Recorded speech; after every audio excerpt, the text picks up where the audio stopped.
Hello viewers, இனி நம்ம பார்க்க போறது One Piece episode 245.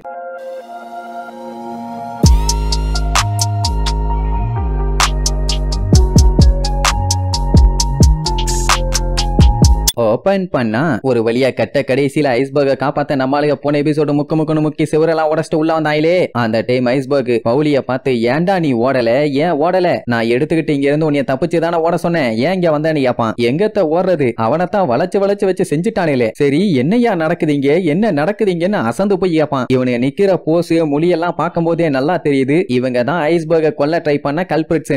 நம்ம ஆளுக சைடாச்சு ஒருத்தி தான் நிக்கிறா, ஆனா அவங்க ஆளுக சைடு தான் முக்காவாசி நிக்கிறாங்க. இதுல வேற ஸ்டார் பைரட்ஸ் தான் கொல்ல ட்ரை பண்ணாங்கன்னு ஊரையே கிளப்பி விட்டுட்டாங்க. பவுலி எல்லாம் செம்ம காண்டாயி, ஏன்டா நீங்க இப்படி பண்ணிட்டு இருக்கீங்க, எதுக்காக இப்படி ட்ரெஸ் பண்ணிட்டு வந்திருக்கீங்க, கலிஃபா, ப்ளூவனோ, ககு, லுச்சி, உங்களுக்கு எல்லாம் என்னாச்சு, நீங்க எல்லாம் இப்படி பண்ற ஆளுகளே கிடையாது, என்ன ஜோக் பண்றீங்களா இல்ல ஜோக் பண்றீங்களான்னு டைலாக் அடிச்சிட்டு இருப்பானா. அங்க ஐஸ்பர்க்கு காண்டாவும், அட வீணா போன வெண்ணப்பாயில அவனுக்கு தான் கெட்டப்பெல்லாம் மாத்திட்டு வந்து வெளுன்னு எல்லாத்தையும் வெளுத்துட்டானே, இதுக்கப்புறம் ஏன்டா அவங்க பேரை சொல்லி கூவிட்டு இருக்க கூறு கெட்டவனு. பவுலிக்கு மட்டும் இல்ல இங்க நம்ம ஆளுகளுக்குமே செம ஷாக்கு, என்னங்கடா இது ஷிப்ரைட்ஸ் எல்லாம் இப்படி வேலையை பார்த்திருக்காங்களேன்னு. அப்படின்னா இதெல்லாம் பார்க்கும்போது என்ன தெரியுது, இவங்க எல்லாம் உள்ளுக்குள்ளேயே சீக்கிரட்டா இருந்து வேலையை பார்த்திருக்காங்க. இதையே நம்மளுக்கு இப்பதான் கண்டுபிடிக்கிறாங்க. பரவாயில்ல, அந்த லுச்சி பையலுக்கும் பொறுமை இருக்கு. மறுபடியும் பவுலி கிட்ட சொல்லுவான், நாங்கெல்லாம் நிஜமாவே கவர்மெண்டோட இன்டெலிஜென்ட் ஏஜென்ட்ஸ், நாங்க வேணா பண்ண வேலைக்கு உங்ககிட்ட மன்னிப்பு கேட்கிறோம், மன்னிச்சிருவியான்னு கேப்பான். அது எப்படி மன்னிக்க முடியும், என்னதான் இருந்தாலும் இவங்க எல்லாம் ஷிப்ரைட்ஸா ஒன்னா வேலை பார்த்தவங்க, கொஞ்சம் நம்பருக்கு கஷ்டமா தான் இருக்கும். அப்படி உனக்கு நம்பிக்கை இல்லைன்னா நான் வேணா ஐஸ்பர்கோட மூஞ்சில காலை வச்சு நல்லா திங்குன்னு மிதிக்கிட்டுமா, அப்பவாச்சும் உனக்கு நம்பிக்கை வருமானு நக்கலா கேப்பான். எம்பூட்டு காண்டாவும். அப்படின்னா இதுக்கு முன்னாடி அந்த மாட்டு மண்டைய மாட்டிட்டு வந்த மானங்கட்ட பையன் நீதானா,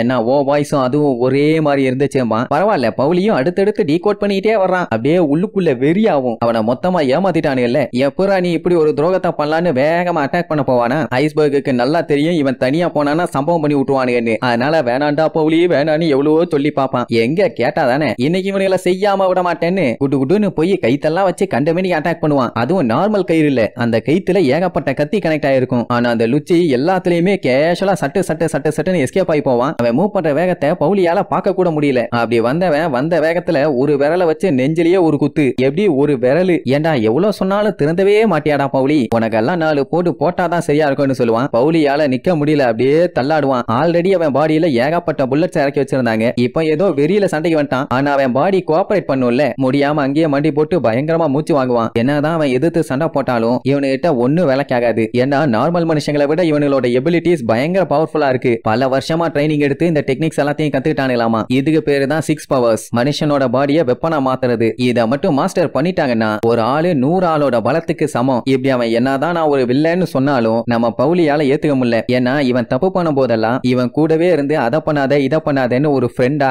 அட்வைஸ் எல்லாம் பண்ணிருக்காங்க. அப்புறம் எல்லாம் ஒன்னா சேர்ந்து ஜாலியா சரக்கெல்லாம் அடிச்சு நல்லா என்ஜாய் பண்ணுவாங்க. இப்ப அதெல்லாம் போய் உண்மை இல்லைன்னு சொன்னா கஷ்டமா தானே இருக்கும். ஒவ்வொரு டைமும் ஒவ்வொரு விஷயம் பண்ணும் போதும் ஜாலியா என்ஜாய் பண்ணி பேசிட்டே தான் வேலை பார்ப்பானுங்க. அதெல்லாம் நினைச்சு பார்க்கும்போது அவனால முடியல. அப்போ இதெல்லாம் நடிப்பான்னு சொல்லிட்டு எந்திரிப்பான். டப்புன்னு அந்த லுச்சி பைய ஸ்டாப் பண்ணி, சரி எப்படி இருந்தாலும் நீ செத்துதான் ஆகணும், அதை இப்ப நானே பண்ணிடுறேன், ஒரு ஃப்ரெண்ட் எப்படி பண்றது கஷ்டம் தான் கையை அப்படியே ஓங்குவானா. ஐஸ்பர்க் வேணாண்டான்னு கதறிட்டு இருப்பான். அப்பதான் நம்ம லூஃபி, கொய்யால இங்க நான் ஒருத்தர் இருக்கேன் என்னைய மறந்துட்டீங்களான்னு காலை ஓங்கி ஒரு மிதி வைப்பான். அவ்வளவுதான் இன்னைக்கு தெரிக்க போறானுன்னு பார்த்தா அவன் கேஷுவலா அவன் காலை புடிச்சிருவான். எப்படி நம்மால மிதிச்சு இது வரைக்கும் யாரும் தடுத்ததே இல்ல. ஷாக்கா தான் இருக்கு. அதுக்காண்டி எப்படியோ போஸ்ட் கொடுத்து நிக்க முடியுமா. பையன் அடுத்து பஞ்சு வைக்க பாஞ்சு வருவான். அயன் பாடின்னு சொல்லிட்டு அப்படியே நின்னுக்குவான். நம்ம பையன் கம் கேட்லிங்னு சொல்லி கண்ட மேனிக்கு பஞ்சு வைப்பான். அதுவும் கேப் விடாம. என்னதான் அடிச்சாலும் அவங்கிட்ட எந்த ஒரு அசைவும் இல்ல, அப்படியே கல்லு மாதிரி நின்னுட்டு இருப்பான். இப்படி எல்லாம் நம்ம லூஃபி அடிச்சா அது கல்லா இருந்தா கூட வெடிச்சு திருச்சிரும். ஆனா இவனுக்கு எதுவுமே ஆகல. லூஃபிய ஒரு செகண்ட் மிரண்டு போயிருவான். என்னங்கடா இது இவ்வளவு அடி அடிச்சும் மாடு மாதிரி நின்னுட்டு இருக்கானேன்னு. இதுல வேற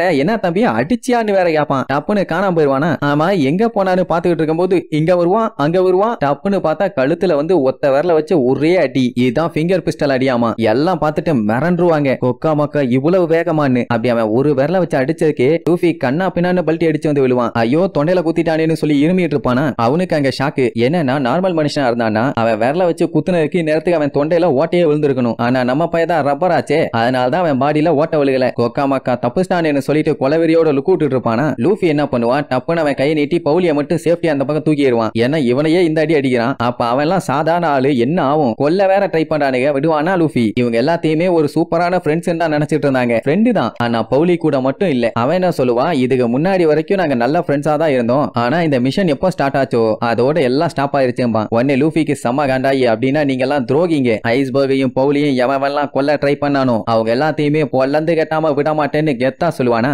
ஐஸ்பர்க் முழிப்பான், தேவையில்லாம வாயை விட்டு வாங்கி கட்டிவான் போலேன்னு. மொத்தத்துல நம்மால இப்ப பவுலி பக்கம் சப்போர்ட். மொத்தத்துல இவங்க எல்லாத்தையுமே வச்சு செய்யணும்னு முடிவு பண்ணிட்டான். நம்ம லூஃபிக்கு என்ன காண்டுன்னா, போய் இவங்க கூட போய் ரோபின் சேர்ந்துக்கிட்டால. லூஃபியை பொறுத்த வரைக்கும் நிஜமாவே இவங்களை விட்டுட்டு அவன் போகணும்னா ப்ராப்பரான ரீசன் சொல்லுன்னு கேட்பான். நமி கிண்டல் பண்ணுவா, அதான் அவங்க கவர்மெண்ட்டுக்கு கீழே வேலை பாக்குறாங்களே அப்புறம் எப்படி வருவான்னு. அப்ப ரோபின், நான் தான் சஞ்சய் கிட்டையும் டாக்டர் கிட்டையும் சொல்லிட்டேன்ல, இதுக்கப்புறம் நான் வரமாட்டேன் குட் பைன்னு. அதை நீங்க சொல்லலையான்னு கேப்பா. அவன் சொன்னான், ஆனா அவங்களால ஏத்துக்க முடியல. ஏன் ரோபின் ஏன்னு கேட்டா, அவளோட ஆசை கனவு எல்லாத்தையுமே நிறைவேற்றதான் இப்படி பண்றாளாமா. இப்ப மட்டும் இவன் நம்மளுக்கு கூட இருந்தாங்கன்னா கண்டிப்பா அது நிறைவேறாது, அதனாலதான் நான் இங்க இருக்கிறேன்பா. உடனே இங்க நம்மளுக்கெல்லாம் தூக்கி வாரி போடும். அட சண்டாளி, இப்படி அந்த பல்ட்டி அடிச்சிட்டியேன்னு. ஆக்சுவலா அவளோட ஆசை கனவை நிறைவேற்றதுக்காக இந்த மாதிரி என்ன சாக்ரிஃபைஸ் வேணாலும் அவ பண்ணுவாளாமா. மொத்தத்துல உங்களை பத்தி எல்லாம் எனக்கு கவலையே இல்லைன்னு கெத்தா சொல்லுவா. இப்பதான் புரியுது, அவ கூட இருக்கவங்க எல்லாம் கொலகாரங்களா இருந்தாலுமே அவளோட கனவை நிறைவேற்றணும் தான் அங்க போய் சேர்ந்துக்கிட்டான்னு. அப்படி உனக்கு என்னதான் குலவெறித்தனமான ஆசைன்னு கேட்டா சொல்ல மாட்டேன்பா. பின்ன எல்லா விஷயத்தையுமே உளறிட்டு இருக்க முடியுமா?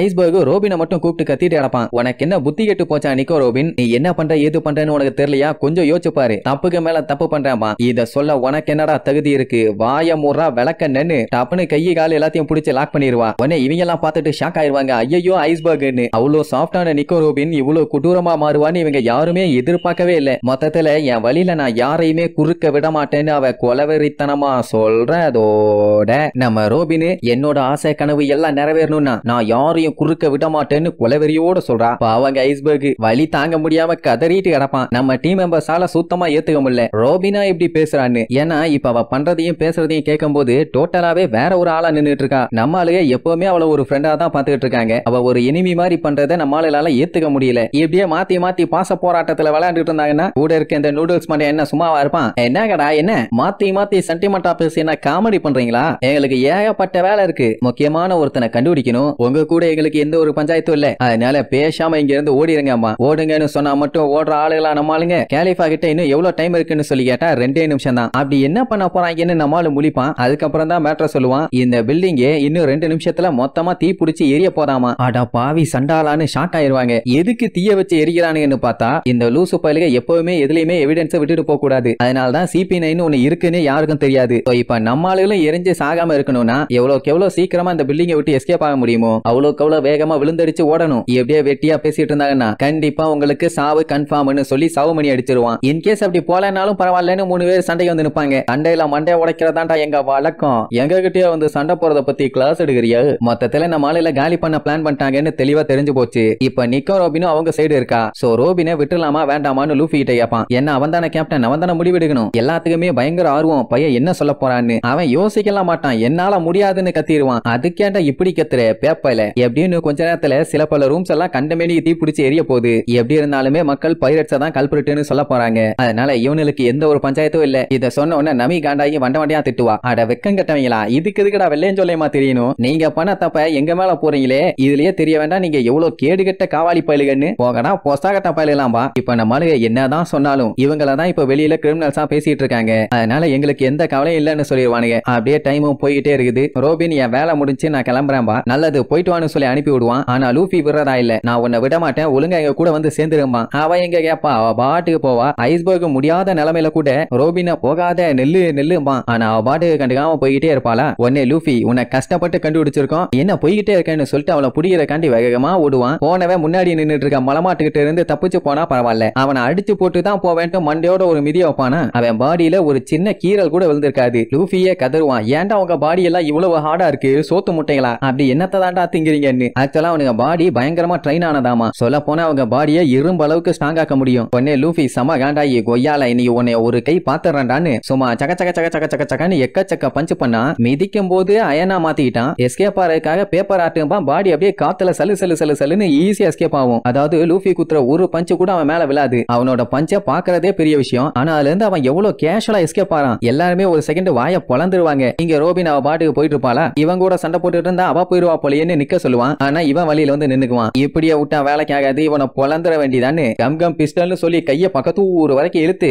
சாவிடாம அவனேன்னு ஒரே அடி, ஆனா ஜஸ்ட்ல எஸ்கேப். எங்கடான்னு பார்த்தா பின்னாடி நின்னுட்டு இருப்பான். பஞ்ச் வச்சா அங்க இருந்து எஸ்கேப் ஆகி மூன் வாக்குன்னு சொல்லி ஏர்லயே ஜம்ப் பண்ணி போவானுங்க. அதாவது ஏர கிக் பண்ணி ஜம்ப் பண்றானுங்களாமா. மொத்தத்துல பயங்கரமான கொடூர குரங்கா இருப்பானுங்க போல. எப்படி ஒரு வித்தையெல்லாம் நம்மளால இதுக்கு முன்னாடி பார்த்தது இல்ல. அதனால கொஞ்சம் பதட்டமா தான் இருக்கும். ஒருத்தனே இந்த காட்டுறான். அத்தனை பேர் வந்தா என்ன ஆகும்? கேலிஃபாவும் கக்கும் வந்து ஒரே மிதி நம்மால அப்படியே தெரிச்சிருவான். ஜோரோ பார்த்துட்டு கொக்காமக்கா இது ஸ்லைசிங் அட்டாக்னு பக்கத்துல இருக்க நம்மளால குனிய சொல்லுவான். அப்பன்னு குனியும் போது அவங்க கிக்கோட பவர் நமியோட முடியில பட்டு முடியே திருச்சிரும். அதை விட காமெடி என்னன்னா அந்த மொத்த பில்டிங்குமே பொலந்து நிக்கும். என்ன அடி! லூஃபி எல்லாம் 2 ரூமுக்கு அங்கிட்டு போய் கிடப்பான். எப்படிப்பட்ட ஆளுல எல்லாம் எப்படி சண்டை போட்டு ஜெயிக்கிறது? நமியால நம்பவே முடியல. ஏண்டா மிதிக்கதாண்டா செஞ்சாங்க, மிதிச்ச மிதியிலேயே வாழை கட் பண்ணிட்டாங்களா? கொக்கா மக்கா இவங்க எல்லாம் மனுஷனே இல்லம்பா. ஆக்சுவலா இதுக்கு பேரு டெம்பஸ்ட் கிக்காமா. எவ்வளவுக்கு எவ்வளவு இவங்க ஃபாஸ்டா கிக் பண்றாங்களோ அந்த அளவுக்கு விண்டு ஷார்ப்பா வந்து அட்டாக் பண்ணும். உடனே ஜோரோ என்ன பண்ணுவான்? அவன் கத்திய வச்சு வேகமா அட்டாக் பண்ண போவான். கக்கு அதை கேஷுவலா தடுத்து என்னப்பா கண்ணு நம்ம தான் ஷிப்ல மீட் பண்ணோம்ல எப்படி இருக்கேன்னு நல்லா விசாரிப்பான். ஜோரோ உடனே 2வது கத்தி எடுத்து அட்டாக் பண்ணுவான். அவன் 2 அட்டாக்கையுமே கேஷுவலா தடுப்பான். முதல்ல ஷிப் ரைட்னு நினைச்சான். இப்பதானே தெரியுது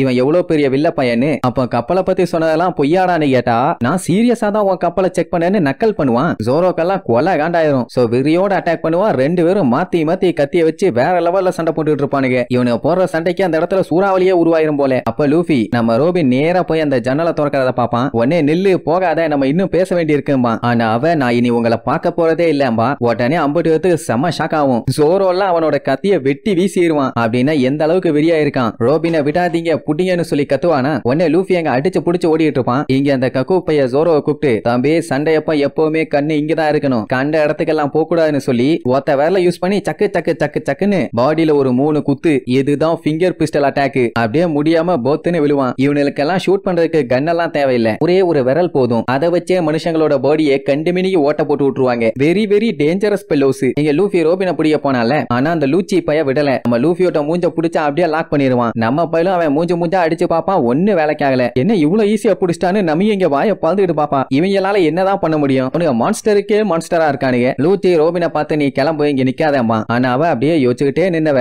டப்புன்னு அங்க இருந்து ஜம்ப் பண்ணிடுவா. அவ்வளவுதான் ரோபின் போயிட்டா. நம்ம ஆளுகளால தாங்க முடியல. இங்க லூஃபிய மூஞ்சோட வச்சு அமைக்க பிடிச்சிட்டான். ஜோரோ பாடியில ஓட்ட போட்டு விட்டானுங்க. பவுலியால வேடிக்கை மட்டும் தான் பார்க்க முடியும். ஏன்னா ஆல்ரெடி அவன் பாடியில ஜல்லிக்கரண்டி மாதிரி ஓட்ட போட்டாச்சு. ஐஸ்பர்க் இந்த ஊரோட தலைவன் தான் பேரு. கப்பல் செய்யறத தவிர வேற ஒண்ணுத்துக்கு ஆக மாட்டான். மொத்தத்துல வில்லனுக கை ஓங்கி இருக்கு. லூஃபிய புடிச்சுக்கிட்டே இருந்தவன் தூக்கி செவுத்தோட ஒரு அடி. அவ்வளவுதான் பைய பேனு கிடப்பான். சோ இப்ப அவங்கள ஒண்ணும் பண்ண முடியாதுன்னு தெளிவா தெரிஞ்சு போச்சு. எப்படி இவங்க இவ்வளவு ஸ்ட்ராங்கா இருக்காங்கன்னு தான் ஒண்ணுமே புரியல. எப்பூரா நீங்களா இப்படி இருக்கீங்கன்னு கேட்டா அவனுங்க வாழ்ந்ததே வேற ஒரு என்விரான்மெண்ட்லயாமா. சொல்ல போனா கவர்மெண்ட்டுக்காக இவங்க உயிரியே தியாகம் பண்ண கூட ரெடியா இருக்காங்க. மனுஷங்களை விட பயங்கர ஸ்ட்ராங் ஆகணுங்கிறதுக்காக லிமிட்டை தாண்டி இவங்க பிராக்டிஸ் பண்ணிருக்காங்க. அதனாலதான் இந்த அளவுக்கு ஸ்ட்ராங். 6 பவர்ஸ்னு சொல்ற சூப்பர் ஹியூமன்ஸோட டெக்னிக் எல்லாம் இவங்க மாஸ்டர் பண்ணிருக்காங்களாமா. இப்ப அதோட பவர் என்னன்னு இவங்களுக்கும் தெரிஞ்சு போச்சு இல்ல. இவங்க 4 பேரும் தான் கவர்மெண்டோட முக்கியமான வேலையெல்லாம் பண்ணுவாங்களாமா. சொல்ல போனா இவங்கள மாதிரி பைரட் குரூப் எல்லாம் இவங்க கிட்ட டம்மி பீஸுங்க. இவனுங்களே இந்த லெவல்ல இருக்கானுங்கன்னா இவனுக்கு மேல இருக்கவனுங்க எந்த லெவல்ல இருப்பானுங்க. ஆக்சுவலா இந்த விஷயம் எல்லாம் வேர்ல்டோட டாப் கிளாஸ் சீக்ரெட்டான மேட்ரு. உங்கள மாதிரி ஆளுகள்லாம் உள்ள வரதெல்லாம் மேட்ரே இல்லைன்னு சொல்லிட்டு இருக்கும்போது கரெக்டா அந்த 2 நிமிஷம் முடிஞ்சு போயிடும். இந்த மொத்த பில்டிங்குமே எரிய போகுதுன்னா இவங்களும் இங்க இருக்க போறது இல்ல. சார் ரைட்டு கிளம்புறதுக்கு முன்னாடி இவங்களுக்கு இன்ட்ரெஸ்டிங்கா உன்னை காட்டுவோன்னு அப்படியே அவங்க உருவத்தை மாத்துவாங்க. நம்ம பழையெல்லாம் பார்த்துட்டு ஆடி போயிருவாங்க. என்ன கன்றாவிடா இது இத்தா தண்டி இருக்குன்னு. சோ அப்படியே அவங்க உருவம் பட்டு பயங்கரமா நம்ம ஆளுக முன்னாடி வந்து நிக்கிறதோட இந்த எபிசோடுக்கு எண்டு கார்டு போட்டு முடிக்கிறாங்க.